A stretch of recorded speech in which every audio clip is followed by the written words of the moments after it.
Hello, this is Darren Pulsipher, Chief Solution Architect of Public Sector at Intel, and welcome to Embracing Digital Transformation, where we investigate effective change leveraging people, process, and technology. On today's episode, Information-Driven Leadership, Part 2 with Betsy Freeman.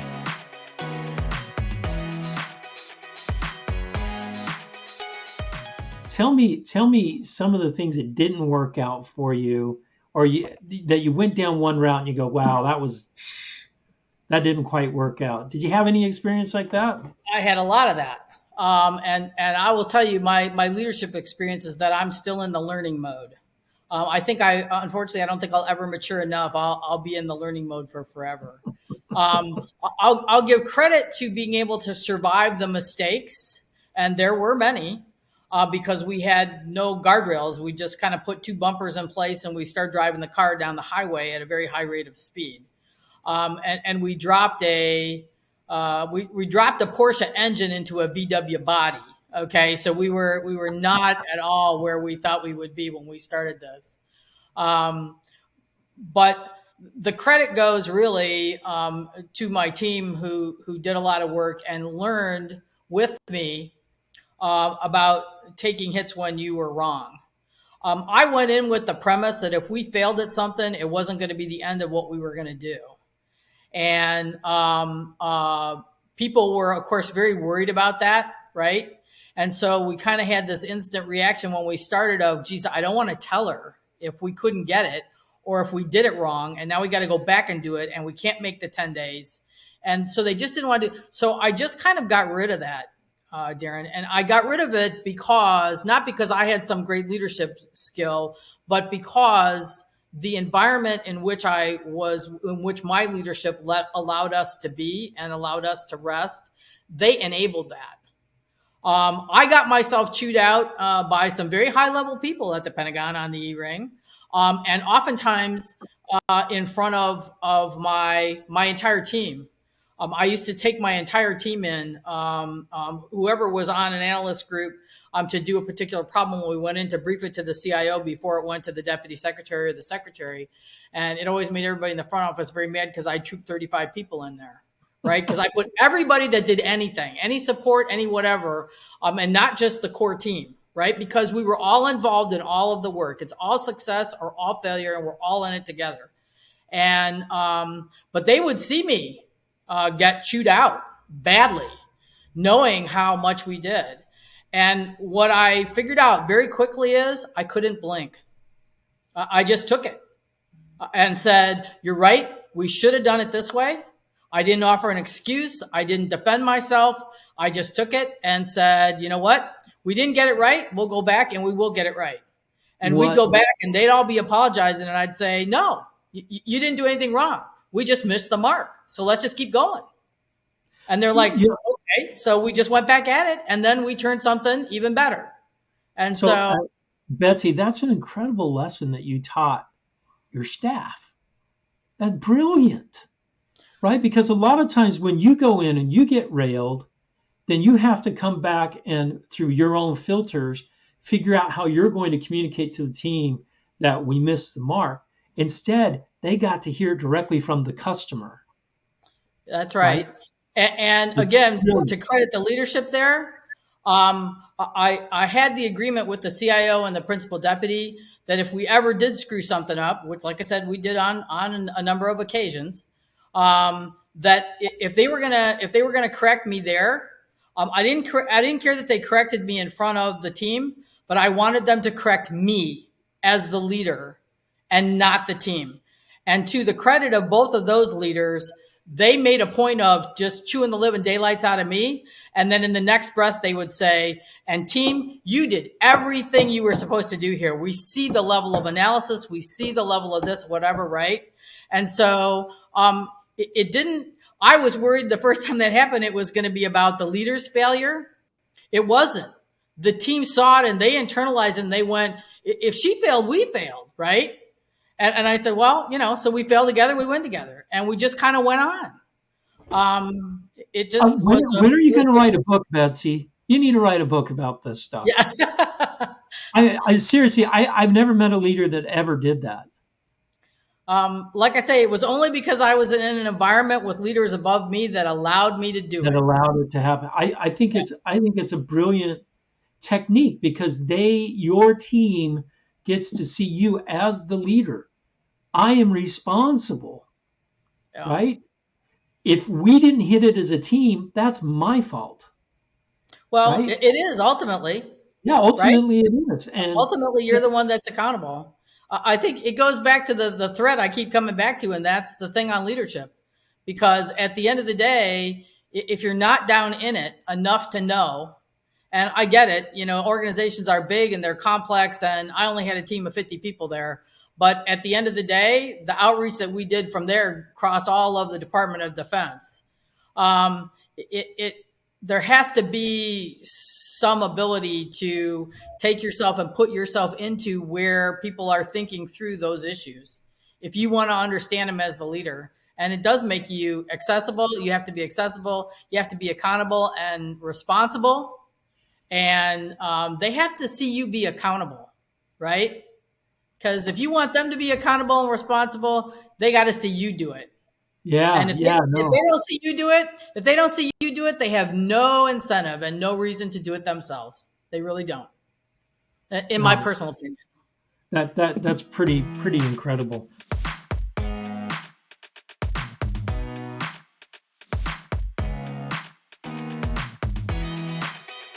All right, Betsy, let's shift gears a little bit.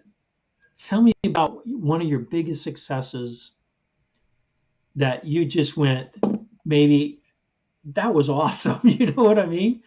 Something just went so well that you sit back and you go, the team was firing on all cylinders. We knocked it out of the park. We made a huge difference.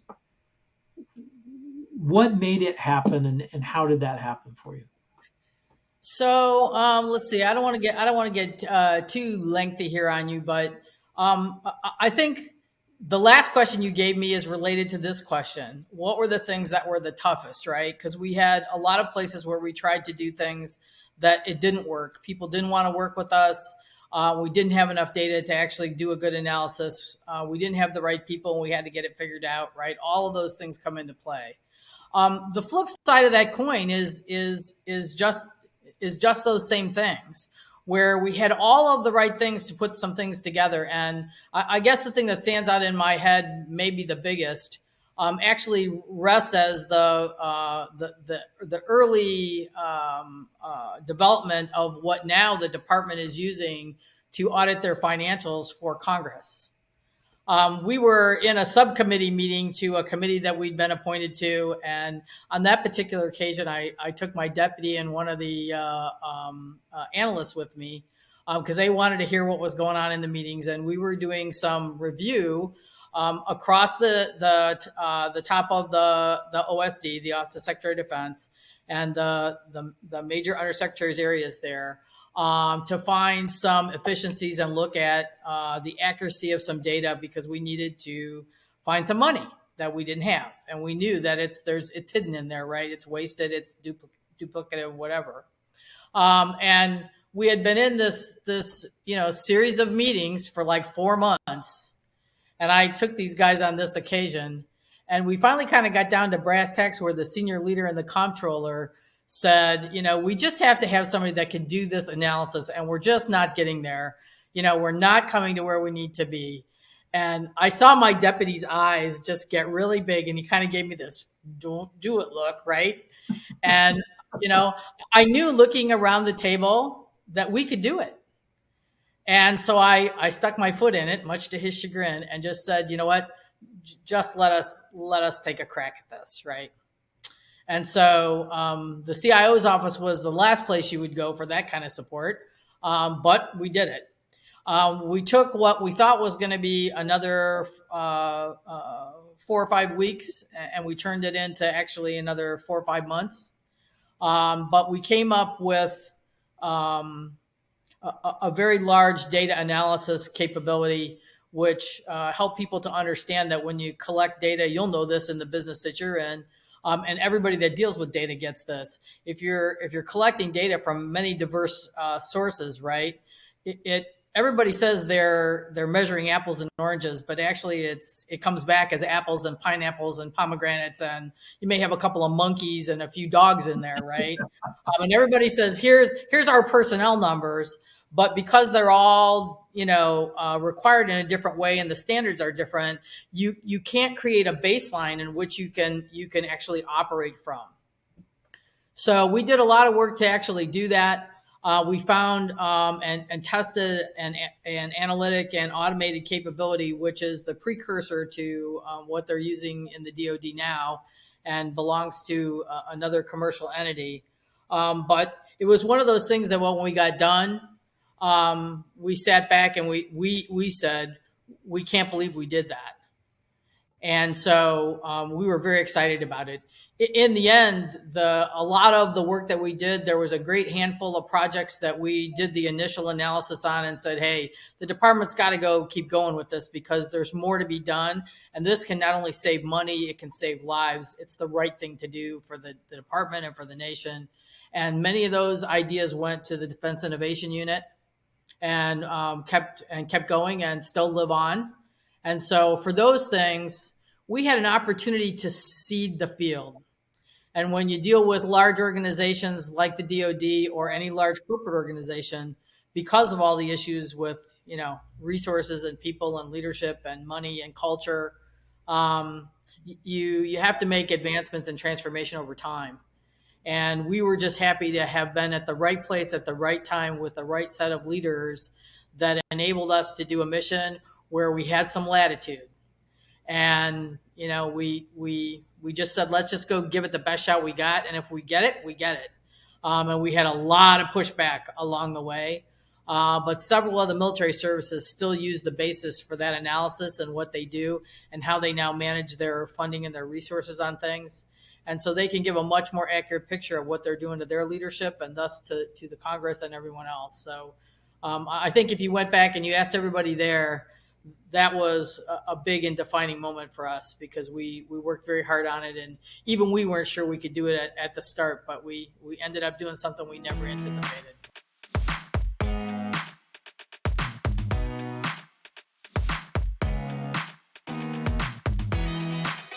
No, you just brought up another interesting thing that I see in great leaders, and it's risk-taking. You could have sat on your hands that day. Yeah, and my deputy wished I had. Yeah. But you didn't because you knew, even though it was risky, right? Because it's big exposure. You knew you can make a difference. It is big exposure, but again, it comes back to the fact that I knew that if I tried it and we couldn't do it, my leaders would have my back. But what's the opposite to that, Darren? I mean, when you're in those situations, you can sit there and you can say, okay, then nobody can do it. Yeah. That can never be the answer. The answer can never be, hey, there's nobody that can take it on. And it is a matter of, it is a risk thing. It's a risk management thing. And you do have to manage what you do when you take a risk. But if you never take the risk, then how will you know if you can ever innovate anything? Like I said, when we did it, I have to tell you that night when I went home, I think I had 2 glasses of wine and said, okay, now I know I said we should do this and I'm confident we can do it. Do I know how we're going to do it or what we're going to do? No. And so that was a little chilling to me. Well, it's interesting, Betsy, because you took a risk and then you went and did it. I like what you said here because I don't think you realize something. A lot of people that were in your shoes or would have been in your shoes would have said, no, I just don't think it can be done. And you said, no, you're the type of person, if something's on fire, you go there to help. You don't run away. I can tell that about you. Look at all of the problems we're facing today, Darren. Yeah, this is about strategic insight, right? If you don't try something, you will never know. And we have so many difficult problems that if everybody says it's too hard, how do we get to the next gen of nuclear energy? How do we get to, electric vehicles and charging stations that are secure for cars, right? How do we get to all these other things if we don't try? The reason we don't try is because we're afraid to fail. What I learned in that experience is if I fail, I fail. If you want to fire me, fire me. There was more than once where I went in and I was so frustrated I would, set my CAT card that got me into the Pentagon and I'd lay it on the CIO's desk and say, okay, I'm just done. Okay, just go ahead and I'm done, right? And he'd say, pick that up, put it on, go home, drink another glass of wine tonight, and I'll see you tomorrow morning, right? And so he was very good about that. But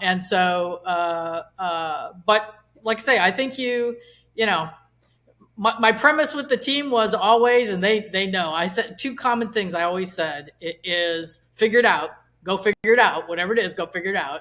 And the other was make them tell you no. Oh, okay? I like that. That was probably my biggest thing, is make them tell you no.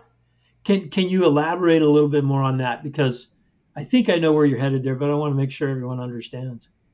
So the answer, which you just brought up, is that it's easier just to say no. Yeah, it right? Is.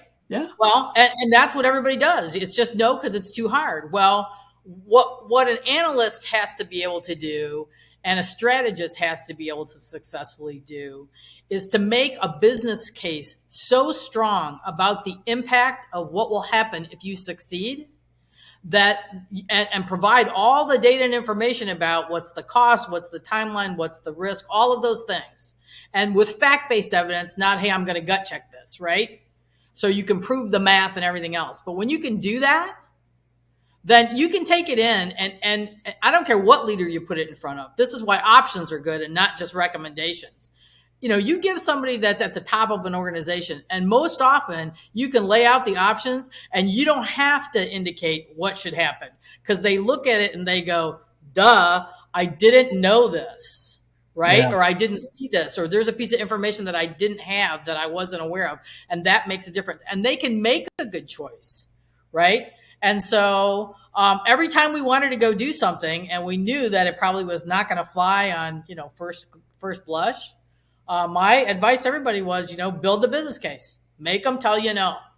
And if you really build a good business case and you can communicate it quickly and effectively and with a single sheet of paper, leaders, public or private, have a hard time telling you no because it makes so much sense and it's within the mission, it's within the scope of the business, it works for the operation, it supports the customers, it's secure. Why would you not do it? Right? Yeah, no, I hear you. So, Betsy, this has been incredible. Every time I talk to you, I learn so much more. So I appreciate it. I do. I'm like, man, I wish I worked for you. I wish I had that opportunity to work for you at some time because I would have learned so much from just your experience and your attitude towards leadership. I think it's wonderful. Well, I think if there's a bottom line to leadership these days, it runs through the thread of everything, and the leader is the linchpin. If you got to figure out how to hit transformation, if you got to figure out where you're going with technology, if you got to figure out anything about your organization, my challenge to everybody is go back and review and redefine leadership development. Because at every point in an organization these days, it doesn't matter where you go, I hear the challenge from leaders at every level. We just don't have enough leaders. They don't know how to do these things. They aren't open to these types of suggestions. They aren't this, that, and the other thing. And it's because we're working with career development systems and performance management systems and leadership development that are all siloed in their own ways instead of integrated. And we have to start to develop leaders who can ask the technology questions that we couldn't answer before. We don't have technology leaders. We don't have any kind of leader that has grown up so much in an information world that we're challenged with now. And learning those things and teaching people those things about data analytics and the use of AI and all of the other pieces. It's not just technology, right? Those things are essential to how well our companies will perform, how our security will perform going forward. And so I would say if there's one lesson I've learned is that you got to review and redefine how you develop your leaders. Don't just stuff the new scenarios into the old bag because the old bag is gone. It's not about coloring outside the box anymore, because the box was all long gone.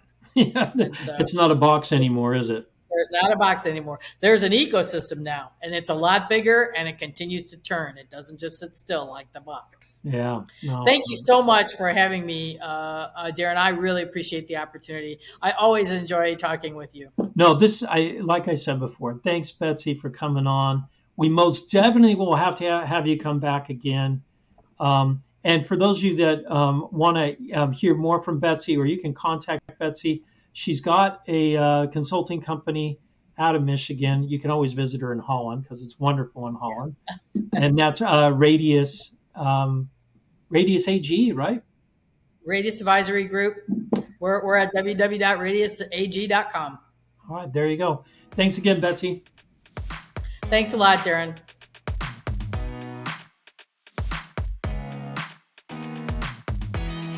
Thank you for listening to Embracing Digital Transformation today. If you enjoyed our podcast, give it 5 stars on your favorite podcasting site or YouTube channel. You can find out more information about Embracing Digital Transformation at embracingdigital.org. Until next time, go out and do something wonderful.